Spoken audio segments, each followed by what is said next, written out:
আলাইকুম রাহমাতুল্লাহি ওয়া বারাকাতুহু। ওয়ালাইকুম আসসালাম ওয়া রাহমাতুল্লাহি ওয়া বারাকাতুহু। আমি জি নিউ ইয়র্ক থেকে বলছিলাম। বলেন। হুম, আমার কোশ্চেন হচ্ছে, আমি নিজে কাজ করি। তো সাধারণত আমার ব্রেক টাইম হয় 12:20-এ। তো আমাদের এখানে জোহর টাইম হয় 12:38-এ। এটা হুম, হচ্ছে আমরা আম মানে ফোনের দেখে পড়ি। জি তো আমার কোশ্চেন হচ্ছে, একদিন ভুল করে আমি 12:30টার দিকে নামাজ পড়ে ফেলছি। তো পরে আমি বুঝতেছিলাম না নামাজটা কি আবার আমার পড়া উচিত ছিল বা মানে সাধারণত আমি তারপরে পড়ি। তো টাইমটা কি হুম, আসলে ঠিক ছিল কিনা, কারণ আমরা তো আসলে ঘড়ি দেখে দেখে টাইম আস্তে আস্তে বাড়ে কমে এটা হতে হুম। থাকে। তো 4-5 মিনিট আগে পড়া যাবে কি যাবে না, এটা হচ্ছে আমার কোশ্চেন। যদি আমরা আপনি নিশ্চিত। ফলো আমরা ফলো করি হচ্ছে আম, একটা অ্যাপস ফলো করি। আম, জি ই- হ্যাঁ, মুসলিম প্রো নামে একটা অ্যাপস আছে, ওই অ্যাপসটা দেখেই সাধারণত নামাজের টাইমটা ফলো করার চেষ্টা করি। ওই ওই অ্যাপসে আসর আর ফজরের টাইমটা কি ওই যে হানাফিরা যেমন আসরটাকে লেট করে পড়ে আপনার অ্যাপসে ওই সেটাই শো করে নাকি? না না নতুন। না, আসর আসর আর্লি হয়। আসর আর্লি হয়।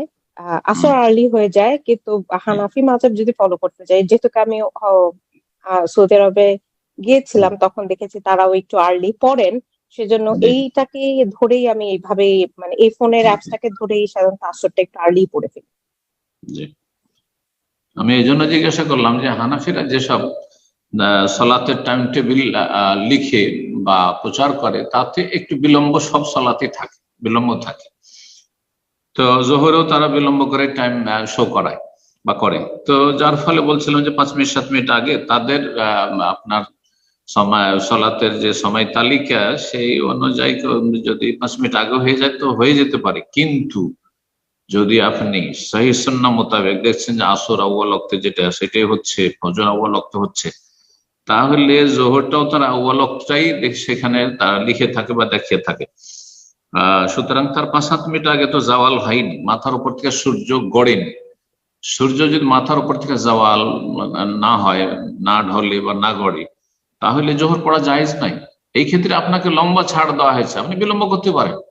লেট করে জোহরের সালাত আদায় করা নাজায়েজ কিছু নয়, প্রয়োজন বশত, কিন্তু আউয়াল ওয়াক্ত উত্তম। তো আপনি 38-এর জায়গায় 30-এ আদায় করে নিয়েছেন, এটা ঝুঁকিপূর্ণ।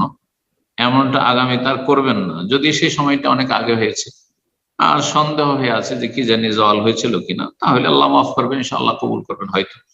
কিন্তু যদি এটা 2-4-10 দিন আগের ঘটনা হয়ে থাকে, অল্প সময় গিয়েছে, আর আপনার খুবই বেশি সন্দেহ বা আপনি নিশ্চিত আপনি 12:30টায় সালাত পড়ে নিয়েছেন অথচ 12:38-এর আগে জওয়াল হয় না বা জোহরের টাইম হয় না, তাহলে পুনরায় সে সলাদটি পড়ে নেবেন।